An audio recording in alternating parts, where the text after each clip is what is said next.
Like, let's say there's two people and you did something to offend the other person, and it was your fault, and then that person like goes and like breaks something, and then they leave and they go buy a new one, and you're stuck with like the broken mess.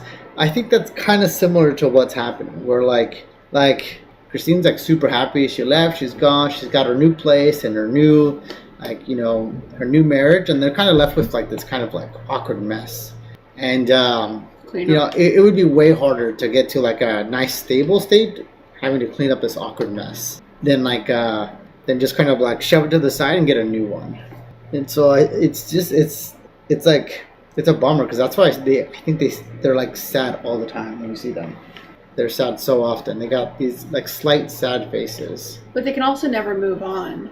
It's difficult some days. There's days when I just feel like the idiot that doesn't know how to let it go. I'm a little nervous going to this baby shower. The last time I saw Christine was when she told us, said she didn't want a relationship with me and my kids.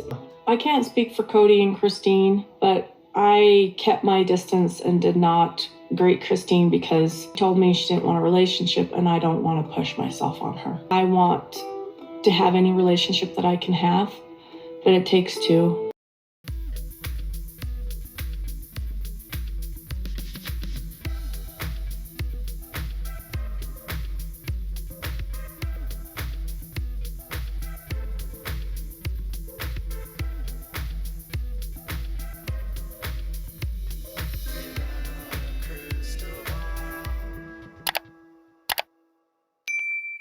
Hi friends, it's Katie from Without a Crystal Ball. Welcome back to my channel. It is Tuesday, September 17th, 2024, and I hope everyone is having a wonderful day.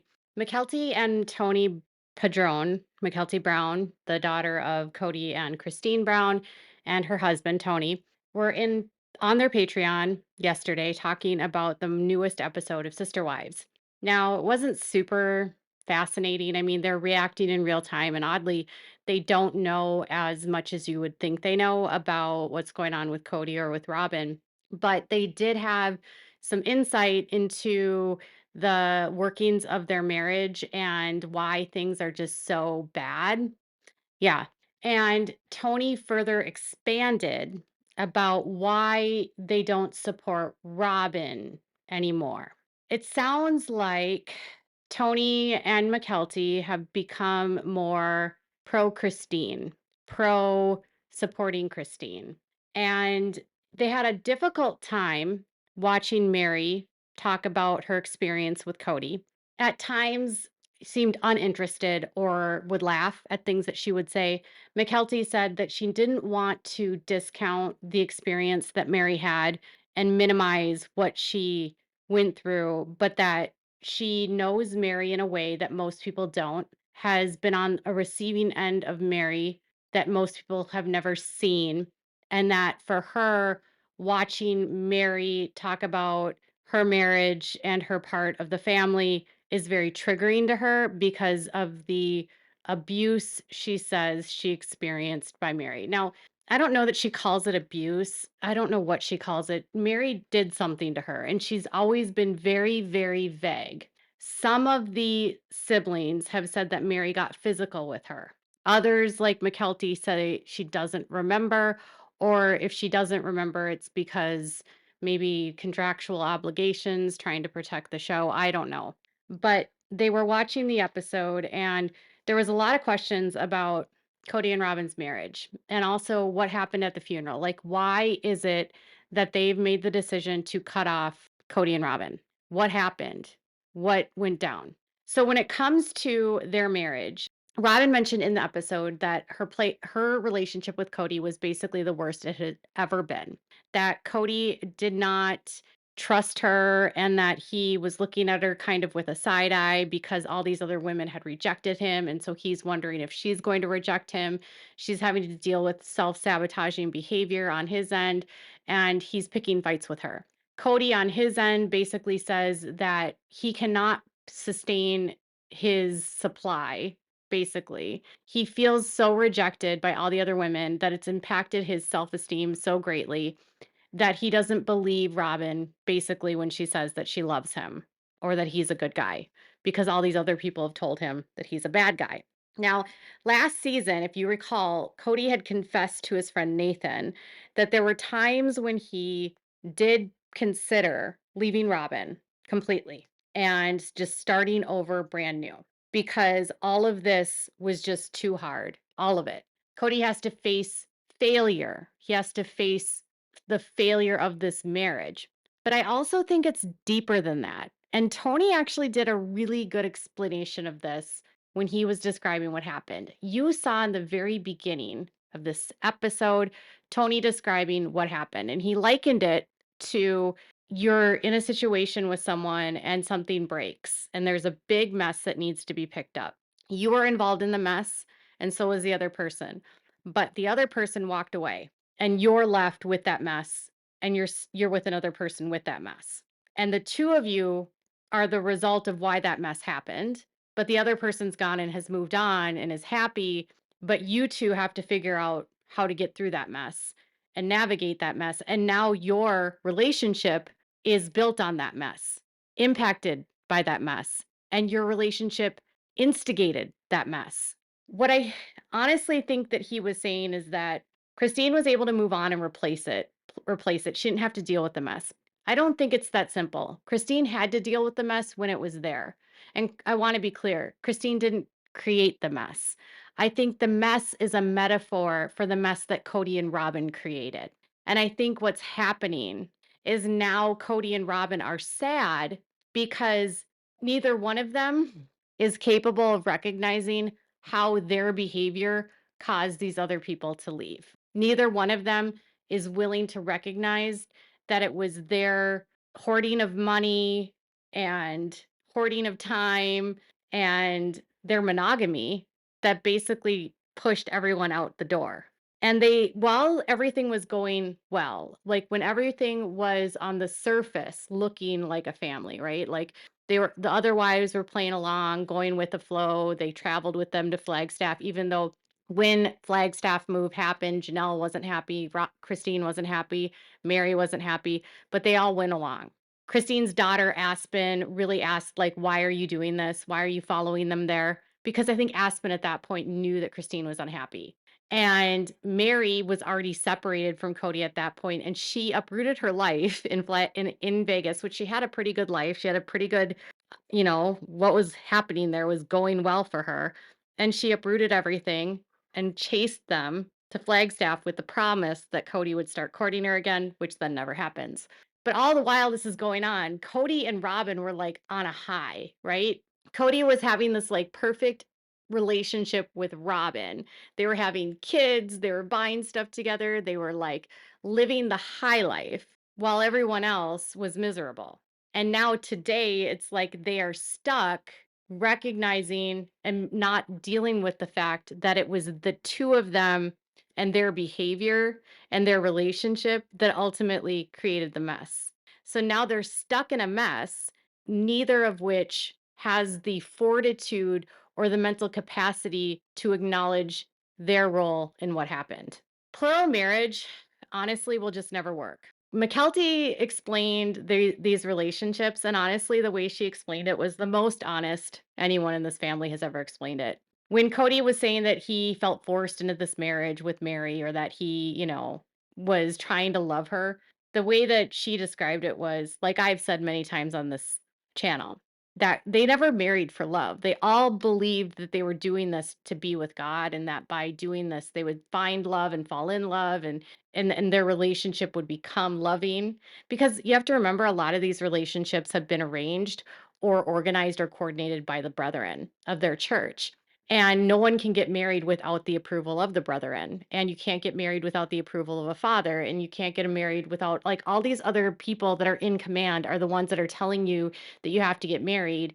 And then when you do get married, you have all this pressure on you because all these other people have told you that this marriage has been, appointed by God, and God wants you to get married. So there's a lot of pressure on the marriage right from the beginning. And then Kody runs into this and scoops up two other wives because he needs three. He didn't care as long as he had the three he needed to get into heaven, because that's what he was told he needed, three wives. But then what happens is he meets Robyn, and he's falls in lust. He doesn't fall in love. He falls in lust, and he falls in love with her booty, and he wants to just do it with her all the time. And he falls in love with the idea of lust. I don't think he ever lusted after the others the way he lusted after Robyn. I think he was probably the most sexually attracted to Robyn. And so he perceived that as love, and he chased his pencil getting wet for years. And now, and Robyn thought it was fine because she didn't want to be the favorite wife, but she benefited because as long as she was the favorite wife, he got her things, and she got time, and her kids got resources, and her kids became legally adopted, and she got legal wife status, which meant access to the bank accounts. So now she's saying that Kody can't trust her. And part of me wonders if it's not just that they can't trust each other, but it's that they know subconsciously that it was the each other that caused this. Like Robyn's sneaky manipulation and Kody's overt manipulation and anger, all of which conspiring so that these two can get what they want, but they've seen what the other can do. So I wonder sometimes, does this mean that when Kody says he can't trust her because he knows what she's capable of, equally, now she has seen what Kody has done to these other women, and she's denied it over and over and over again that he would ever do this to her because she blamed the women, because that's what their doctrine tells them, is to blame the women. If the guy doesn't love you, it's your fault. And now she's getting a taste of that medicine, and she's realizing, oh, okay, so they weren't lying. He is that dick he is that jerk that they said he is. He is going to sabotage. He is going to pick fights. He's going to push me away, because what he's doing now is pushing Robyn away because he doesn't want to deal with it. And I was reading a book recently by a guy that left polygamy, and I've learned that a lot of times in the AUB, when a man leaves polygamy, they leave all of their wives because it's too painful to move on with one wife, because you know that you've chosen that wife over all of the other wives.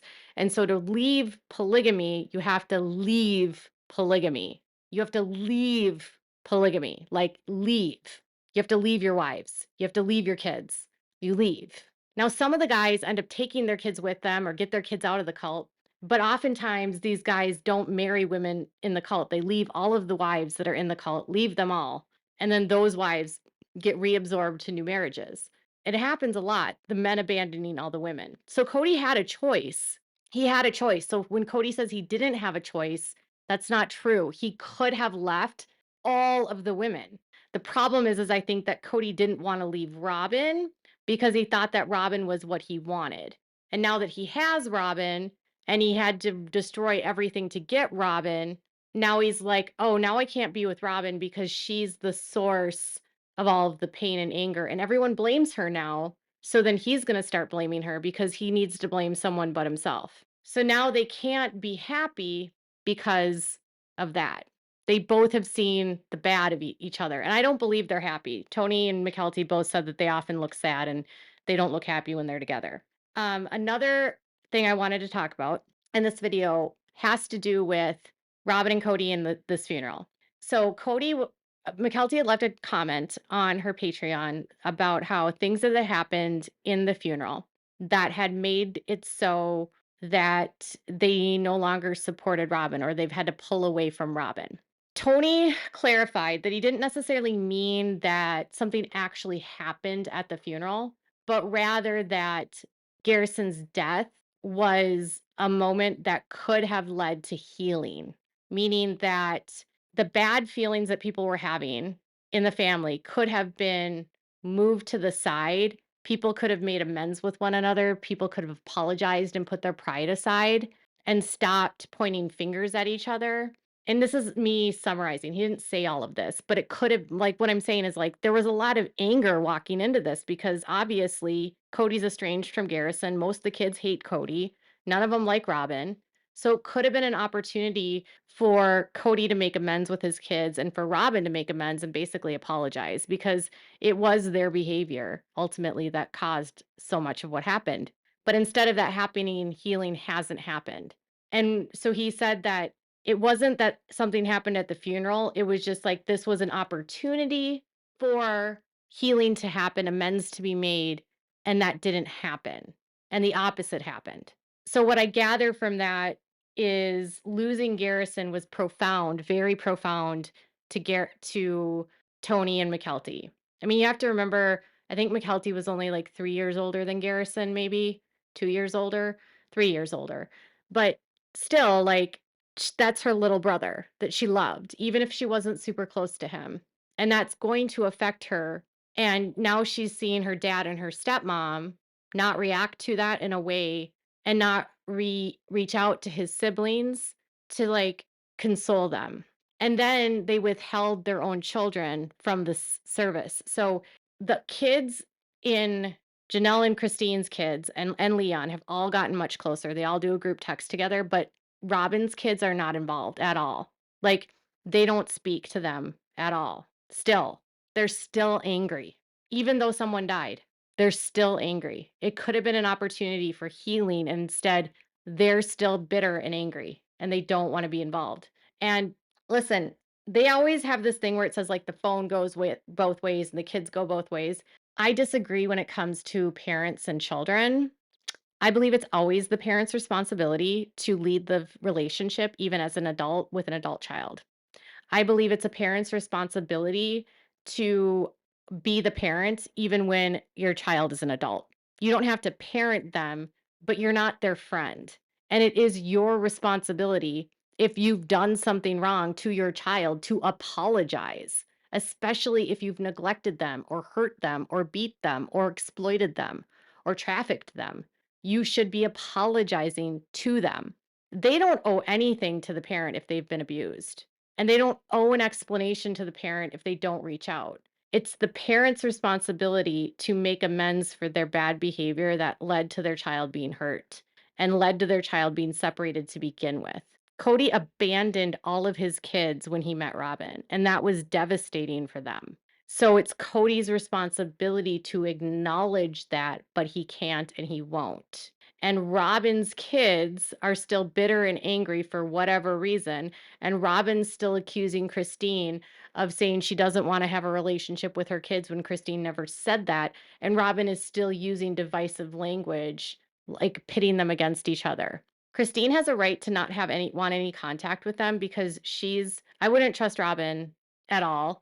And I wouldn't trust Kody because Kody's my abuser and Kody abused my kids. So I wish that would be coming up on the show. Like I wish they would acknowledge like Kody's your abuser. You can go no contact with your abuser. So the reason is that Kody and Robyn have refused to reconcile with anyone, even in death. So when Kody's doing these interviews and being like, I wish I had more time. I wish I could just talk to Garrison again. He's not even talking to the kids he has. So that are still alive. It's all empty platitudes to spin to the public so that he doesn't look like a jerk. So that's why their relationship fell apart because they've found out together that they've destroyed everything and they are not on the same page with Kody and Robyn anymore because they refuse to make amends and heal relationships. So what are your thoughts about that? Let me know in the comments below. Make sure if you haven't, subscribe to my channel. Make sure to give this video a thumbs up and please click the bell so you never miss a video. Thank you so much for watching. Bye everyone.